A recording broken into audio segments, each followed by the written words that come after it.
everyone. Approximately a year ago, Donald Trump was sworn in as the 47th President of the United States of America. And he indicated that he was going to bring about a golden age in this great country. What Donald Trump and the Republicans have done as a result of their toxic, extreme policies is bring about a rotten age in the United States of America. The largest cut to Medicaid in American history, hospitals, nursing homes, and community-based health centers closing as a result of the Republican One Big Ugly Bill. Republicans are refusing to extend the Affordable Care Act tax credits, and that's going to create a situation where tens of millions of everyday Americans will be unable to go see a doctor when they need one because their premiums are skyrocketing out of control, in some instances increasing by $1,000 or $2,000 per month. The Trump tariffs are making life more expensive for tens of millions of working class Americans. And the Trump administration has unleashed these lawless, masked ICE agents to brutalize American citizens, even resulting in the unjustified killing of 37-year-old Renee Nicole Good. 1 year later, the Trump administration has been a complete and total failure, and the American people know it. And Republicans haven't done a damn thing to make life better for working class Americans, everyday Americans, and middle class Americans. Despite promising that costs were going to go down on day one, costs haven't gone down in the United States of America. With Republican control of the House, the Senate, and the presidency, costs have gone up. Inflation skyrocketing out of control. Housing costs out of control. Grocery costs out of control. Utility bills out of control. Child care costs out of control. And health care costs out of control. Everyday Americans are suffering under the oppressive nature of the Trump Republican economy. And it's time for some congressional action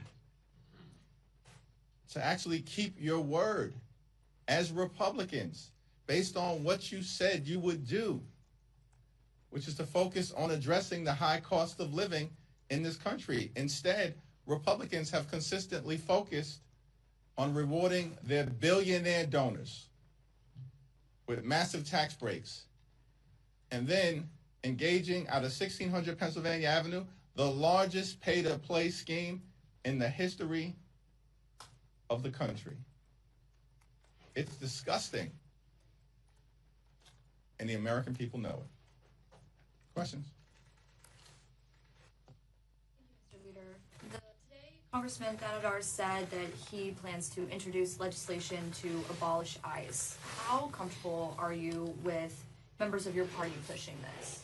I haven't had a conversation with the congressman on that particular piece of legislation, but our position has been clear that taxpayer dollars are being used by the Department of Homeland Security and ICE to brutalize American citizens and law-abiding American taxpayers in ways that the American people reject. The American people didn't sign up for what we're seeing on the streets of Minneapolis, in Chicagoland, or in other parts of the country. The American people thought that the Trump administration was going to target violent felons who are here in the country illegally. But instead, we see American citizens like Renee Nicole Good being gunned down in cold blood without justification.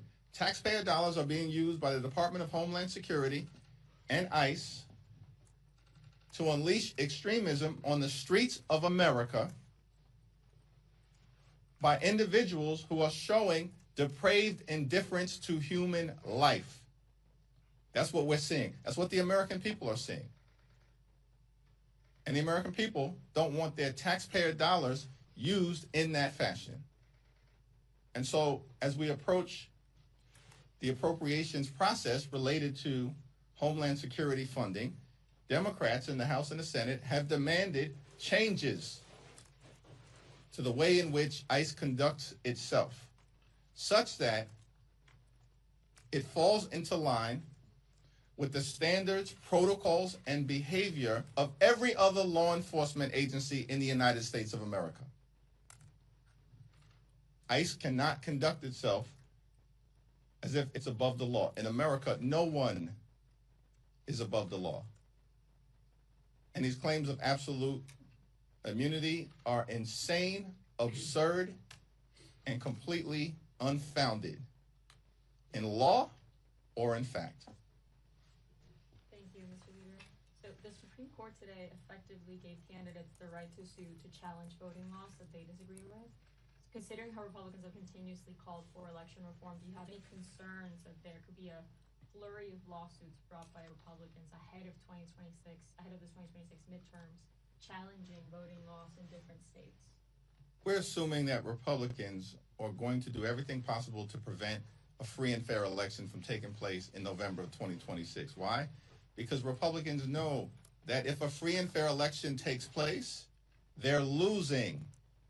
In fact, Republicans are going to get routed all across the country, as we've repeatedly seen, including most recently in the off-year election in November and in the mayoral election in Miami, where a Democrat was elected in early December for the first time in almost 30 years. The whole reason why Republicans launched this failed gerrymandering scheme is because they know what we know. The American people are rejecting their extremism and embracing the Democratic vision for making life more affordable for everyday Americans. And so it's clear to me that though their gerrymandering scheme is crashing and burning, despite all the skeptics out there who thought that Democrats in the House were cooked somehow, as if we were going to step back. No, we didn't step back, we fought back. And they started this gerrymandering war. We're going to end it. And we're not going to allow Republicans to artificially maintain their majority in the House of Representatives. We're going to show up and stand up and speak up continuously for free and fair elections, and that's what the American people are going to get on November 3rd, 2026. Thank you, Mr. Leader. Since the House passed the 3-year ACA extension, you called on Johnson to, quote, stop playing procedural games that are jeopardizing the health and safety of the well-being of the American people. You said that there's a majority of votes in the Senate if the bill got to the floor. Are you calling for the Senate to get rid of the filibuster to bring forward this bill, since you say that it has the votes to pass if it made it to the floor? The American people overwhelmingly support an extension of the Affordable Care Act tax credits. The House has passed, in a bipartisan way, legislation to make sure that those tax credits are restored for tens of millions of Americans, working class Americans, middle class Americans, and everyday Americans who otherwise will be unable to go see a doctor when they need one. And these are in states all across the country, and disproportionately, red states will be the ones impacted by the failure to restore the Affordable Care Act tax credits. That's the reality. We're talking about states like West Virginia, Wyoming, Alaska, North Dakota, South Dakota, South Carolina, Texas, Alabama. These are the states that are adversely impacted, right at the top of the list. So this fight for us is not a partisan one, it's a patriotic one. We're standing up for everyday Americans. It's not red or blue, it's red, white, and blue, as far as we're concerned, in terms of the fight to extend the Affordable Care Act tax credits. And the reality in the Senate is that a majority of senators, 47 Democrats and 4 Republicans, support a straightforward extension of the Affordable Care Act tax credits, which means that the only thing standing in the way is that John Thune and Senate Republicans are hiding behind the filibuster to erect procedural hurdles to prevent the bill from being voted on in an up or down way. And I'll leave it to the Senate to decide and my Democratic colleagues in terms of how to best deal with that procedural hurdle at this point in time. But I've been on record for years now saying that things have to change in that institution if we are going to effectively deliver for the American people. Thanks. Got it. Where are you on the stock ban bill, and what would you say to some in your conference who have argued that it doesn't go far enough, it allows for loopholes for members to still continue to trade despite the intention behind the bill? There are several challenges with the bill as it's currently written, which is why Democrats strongly opposed it in the hearing and markup today. The so-called stock ban doesn't ban stocks. Let's start there. That's a problem as it relates to any meaningful prohibition on trading. The bill also doesn't apply to the president or vice president, which any reasonable American can conclude that if we're going to prohibit stock trading related to people who occupy positions of significance in their federal government, of course, the president and the vice president should be included. And third, this is not the only challenge, but the so-called stock ban bill is riddled with loopholes that you can drive a flying palace through. That's ridiculous. It's pretending to do something that is not taking place. And the American people are correctly demanding that Congress take decisive action as it relates to banning congressional stock trading, so there can be some confidence that their representatives in the People's House are conducting themselves solely with the public interest in mind, not their own personal interests. So if the legislation comes to the floor, we'll have a caucus meeting to discuss it and then stake out a position thereafter. But as of the moment, the words, actions, and votes of the Democratic members of the House Administration Committee speak for themselves. Thanks. Thank you, Leader Jeffries. Since we last talked to you on Monday, there have been a growing number of House Democrats calling for ICE to be abolished. I'm curious, where do you stand on the issue personally? Do you believe ICE should be abolished? Same answer that I just gave to that question earlier in this press conference. Kevin? On the Epstein files front, we are about a month out from the deadline that was imposed as part of the law. Have you kind of decided on a best approach that Democrats can take here? Are you behind the inherent contempt push that Khanna and Massey have kind of rolled out? Here's the thing with respect to the Epstein files. Congress decisively and overwhelmingly passed legislation signed into law by the current president requiring the Department of Justice to release the Epstein files so that there can be transparency and accountability, which has correctly been demanded by the courageous, brave survivors of Epstein's horrific abuse. That's the law of the land.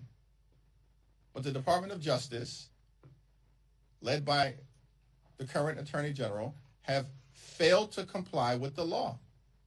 And it certainly is reasonable that contempt resolutions should be considered, directed at the Department of Justice, if they refuse to comply with a law that on its face requires the disclosure and release of millions of documents that they are currently hiding from the American people.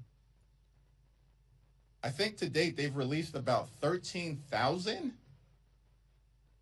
but they're hiding millions of documents. The American people deserve the truth, the whole truth, and nothing but the truth. And it's interesting to me that if contempt of Congress should be considered for anyone, let's start with the Department of Justice. If the Republicans on the Oversight Committee were serious, that's where they would start. You have an actual law signed by the president, overwhelmingly passed by the House and the Senate, Democrats and Republicans, that is being actively flouted by members of this administration.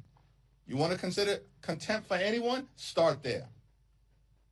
Otherwise, it's hard to take any efforts coming out of House Oversight Committee Republicans seriously.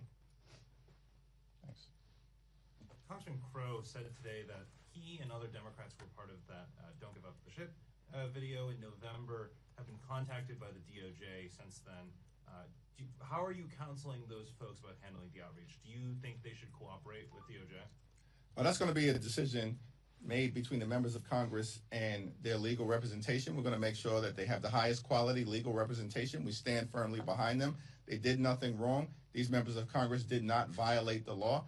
And the Department of Justice continues to weaponize the criminal justice system to go after people who express dissent or stand up against the extremism and corruption of the Trump administration. Here's the thing. Let's be clear to the Department of Justice. You're not intimidating any of us. None of us are intimidated by your actions. The Department of Justice is filled with unqualified political hacks. You're not intimidating members of the House or the Senate on the Democratic side. Your efforts are futile and will be defeated, as has been the case with the attempt to weaponize charges against my own Attorney General, Tish James, where Americans now are saying enough with these phony, fake, and fraudulent charges. So we'll handle each of these situations as they emerge. But clearly the intention from the beginning of this administration last year was that they were going to try to steamroll Democrats in the House and the Senate, steamroll the American people. It has not happened. Republicans are the ones who are being steamrolled electorally. And here in the House of Representatives, they can't even legislate. This group of people, they don't know how to organize a two-car funeral. They're losing votes week after week after week. The whole thing is falling apart. And so the notion that we're going to be intimidated by these toxic people who the American people are rejecting, these toxic people in the administration, it's not going to happen. Has not happened, will not happen, ever. Question on the appropriations. You said you want to have the provisions on ICE. Do you have any more details on how they could be made to conduct themselves like other law enforcement agencies? Well, there are a variety of different things that clearly should be done. No other agency is running around communities in the United States of America being masked up. ICE agents should not be masked up. Every other law enforcement agency, when they execute upon their mission, have warrant requirements. ICE should have warrant requirements. Back home in New York City, New York's finest, the NYPD, best law enforcement agency in the world, they all have to wear body cameras, as is the case with police departments and law enforcement agencies all over the country. ICE should be required to wear body cameras. Law enforcement agencies all across the country have policies that limit their ability to storm hospitals, schools, or houses of worship. ICE shouldn't be able to storm hospitals, schools, or houses of worship. There are a variety of different things that can be done that we have put on the table and will continue to put on the table to get ICE under control so that they are actually conducting themselves like every other law enforcement agency in the country, as opposed to operating as if they're above the law, somehow thinking they've got absolute immunity. They don't have absolute immunity. Supreme Court granted immunity, unfortunately, to one person, the President of the United States of America. It's one of the reasons why we've seen this extremism consistently unleashed on the American people, but it doesn't apply to anybody else. So every single one of these people who we see brutalizing the American people, they're going to be held accountable one way or the other, accordance with the law. And the statute of limitations, this is for every single member of the Trump administration, is 5 years. Donald Trump will be long gone. Left 1600 Pennsylvania Avenue. Statute of limitations will be alive and well. And there'll be a lot of people in this country, patriotic people, determined to make sure those who broke the law with impunity during the Trump administration are held accountable. Will you vote no if you don't get those things? The bill related to Homeland Security funding that was currently scheduled to be on the House floor this week is not on the House floor because it doesn't have Democratic support. So you're going to have to ask House Republicans what they plan to do relative to funding in this particular area if they continue to take a my way or the highway approach. Thank you, Mr. Leader. Representative Ilhan Omar has repeatedly dismissed the $9 billion Minnesota fraud figure, but numerous people, Treasury Secretary Scott Bessent, Minnesota representatives in the state, Chairman Comer, amongst others, have confirmed this number is indeed correct and see it as one of the largest frauds in U.S. history. Do you acknowledge that this $9 billion figure is accurate? And also, what do you make of the Minnesota House introducing resolutions to impeach Governor Tim Walz? Well, I'm unfamiliar with resolutions having been introduced relative to the impeachment of Tim Walz. I assume that's some extreme MAGA Republican who has done it, so I don't take that effort seriously. And if you're citing James Comer as a source for me, you better start someplace else, because he's not an individual that has any credibility, as far as I'm concerned, relative to the allegations that he's made. If James Comer wants to investigate waste, fraud, and abuse, start with the Trump administration. Go look into your organized crime boss who's running pay-to-play schemes all across the country, shaking down corporations and individuals, launching retribution efforts against American citizens who disagree with him. That's the behavior of an organized crime boss. And taxpayer dollars are being used to run this toxic scheme. If James Comer is serious about waste, fraud, and abuse, go investigate what's coming out of 1600 Pennsylvania Avenue, the Trump White House. Now, as it relates to the allegations that have been raised in Minnesota, there are active investigations being run by state and local authorities who actually do have credibility to uncover the truth, the whole truth, and nothing but the truth. Follow the facts, apply the law, and let the chips fall where they may. Thanks. Thank you, Leader. As more and more members of your caucus call for ICE to be abolished, how do you feel that would impact Democrats who are in swing districts? Listen, House Democrats are going to take the majority back in November. Donald Trump knows it. Republicans know it. We know it. And the only question at this point in time is by how much. We're going to continue to fight hard to make life better for the American people. Lower the high cost of living. Fix our broken healthcare system. Make life more affordable. Clean up the corruption that is preventing us from delivering a government of the people, by the people, and for the people. And the difference between Democrats and Republicans at this point is very clear. The contrast is very clear. And voters are reacting to that all across the country, not just Democrats.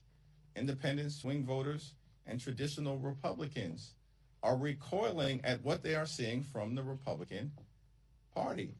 And what unifies Democrats is a focus on making life more affordable for the American people. Thanks, everyone.